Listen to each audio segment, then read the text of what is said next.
It's not the size that matters, it's what you do with it.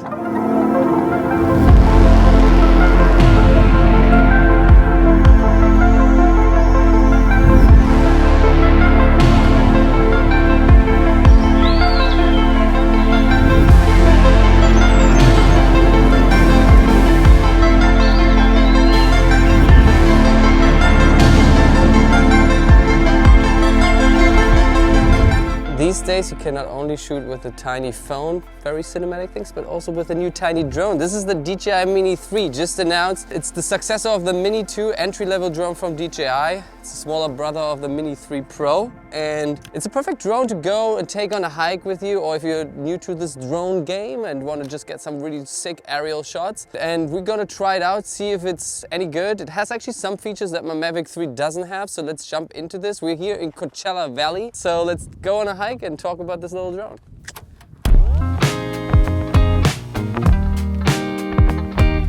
Man, that's so natural, right? Like, come on.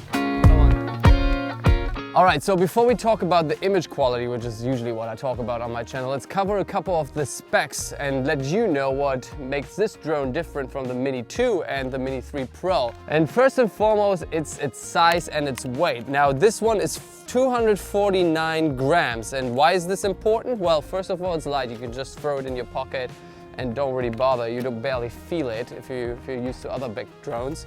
But it's also under the weight where you need to register the drone. Now, you obviously still have to follow all the same rules, but at least you don't need to register it, for example, with the FAA or in other countries with the respective authorities.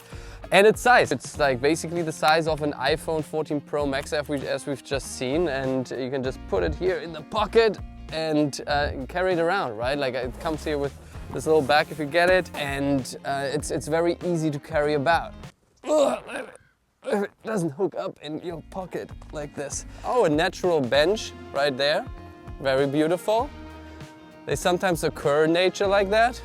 Now, if you've been following my channel, you know that usually I shoot on big cinema cameras. But recently I tried to challenge myself and shoot more on the iPhone 14 Pro. So this fits the bill because it's small, it's affordable, and you can still get really good image quality out of it. This is why we're actually here. Wow, we're like in like a swamp kind of scenario here. But this is why we're actually here. We're scouting a location because we're shooting a short film on an iPhone and this drone with, well, you will see it later this month on my channel. I won't spoil too much. We were just in the desert and now we're in this like weird jungle, kind of swampy oasis, I guess. Now, when it comes to flight time, this drone can stay up to 38 minutes with a normal battery that comes with it, and it also has a plus battery, which can stay up in the air then for 51 minutes. Though it's heavier, so it doesn't fit that regulation, so you need to register it in that case. But this is the step up because the Mini 2 had 31 minutes of flight time and the Mini 3 Pro has 34 minutes, so get an extra 4 minutes. You know, you can shoot. A lot can be captured in 4 minutes. Oh, there's even a tour, so that's it.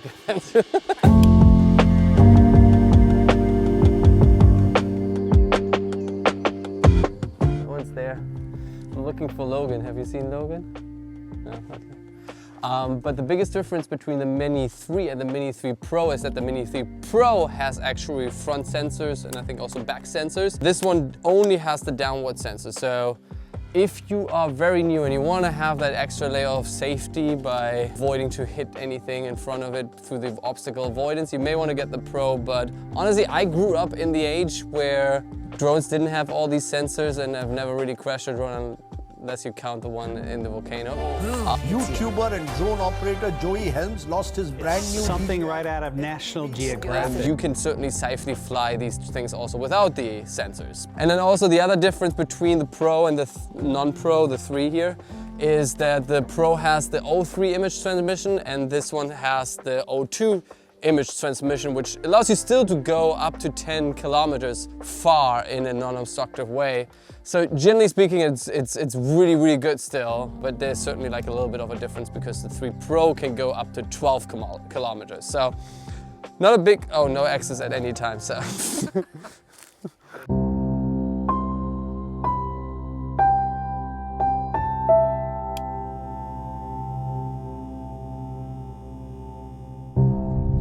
Quite a good wind. Yeah, there's a fair bit of wind here. There's also loads of cables around here, so it will be a true test of my flight skills. Yeah.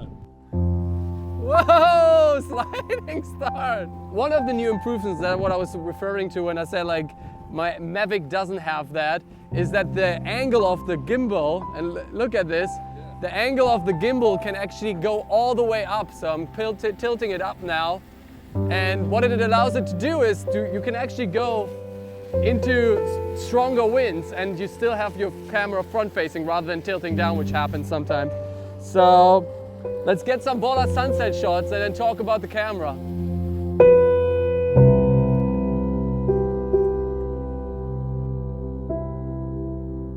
So if you have strong winds like that, always start flying against the wind. So that way you ensure that you can always come back with a tailwind. If you fly now, if I would fly that way with the wind and would try to get back, I may struggle to come back because of the battery life. So trick is always fly against the wind at the beginning and then work your way back. Otherwise you may be in trouble, and I've heard people have done this before.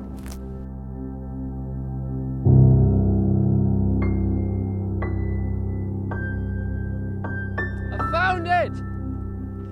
I'm just kidding, I didn't crash it. But let's talk about the camera, the sensor. As a photographer and filmmaker, this is what I care mostly about. And even you as a beginner, you may wonder how good the camera and image and video quality is. Now, this tiny drone here sports a 1/1.3 inch sensor, and it is a larger sensor now than the Mini 2 and the same size as the Mini 3 Pro.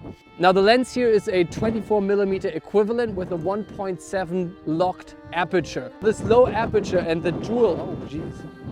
This is how windy it is. It's not on. It's not on, it's just like turning it into the wind.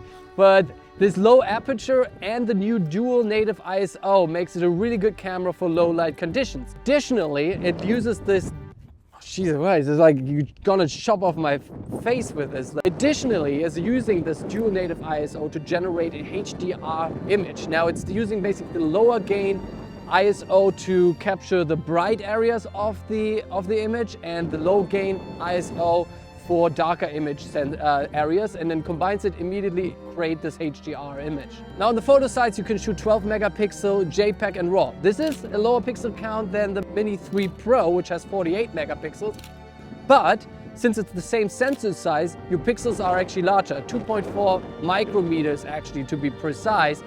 And again, in that case as well, it allows you to shoot better low light images. Now another feature my Mavic 3 doesn't have is true vertical shooting. So this camera actually can turn around while you're flying. You just switch it over to a vertical mode, allowing you to compose your images vertically.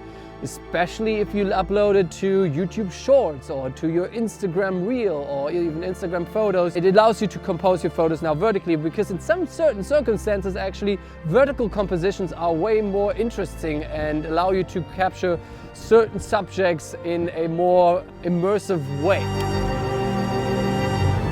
This drone, like many other DJI drones, can shoot in D-Cine-like, allowing you in post to have more flexibility because of that flatter image. But unlike its bigger brother, the Mavic 3, it shoots only in 8-bit color depth. Now, what does that mean? I would basically say that you should not shoot in D-Cine-like, because as soon as you start grading the footage, and especially if you shoot larger gradients like the sky, you will see some banding and some artifacts. But the normal image profile is really good, and it allows still for some slight color grading without any distortion or any artifacts. So my recommendation is shoot in the normal color profile and you will be golden, especially with this HDR image. You get some really good stuff out of this. And since this drone is designed for hobbyists, this is the way to go for most people anyway.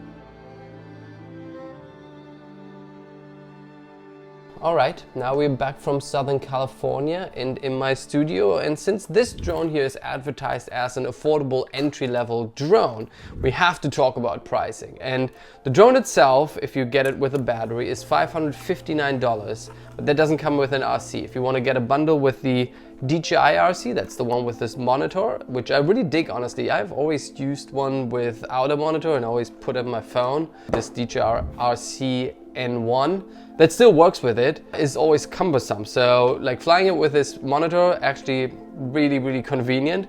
But this together as a bundle is $6.99. Now you can also get the Fly More package, which is coming with this charging hub and 2 extra batteries and this carrying bag here. That is then clocking in at $718 without the remote or $858 with the remote, with the RC. Now this is still a lot of dough, but $200 less than the Pro. Now if you don't need obstacle avoidance, or if you don't need 4K 60, because this one only shoots at 4K 30, which is totally fine for me, honestly, then the Mini 3 may be your top contender. All the accessories that work on the Mini 3 Pro or have been designed for the Mini 3 Pro, like the charging hub, the batteries themselves, the ND filters, and also the remotes, all work with the Mini 3 as well. So if the Mini 3 Pro was too expensive for you, or if you want to upgrade from a Mini 2 to a drone with a longer flight time and better image quality, especially in low light, or if you want to get started in general in the drone space and just want to have a little companion on your travel and get that aerial view, the Mini 3 is possibly the best way to go right now, what's in the market. Or if you are, like me, very much into drones and you always like to have one with you, but don't want to carry much of weight, for example on a hike, and don't want to draw too much attention to you, this one is a great B drone to have with you as well. Now, should you decide to get this drone and you want to support this channel, simply use the links in the description below. As always, I really appreciate your engagement, your comments, your support overall, what we're building here. Stay tuned for that short film, and as always, have a good morning, have a good night, whenever and wherever you are around this beautiful planet. Bye bye.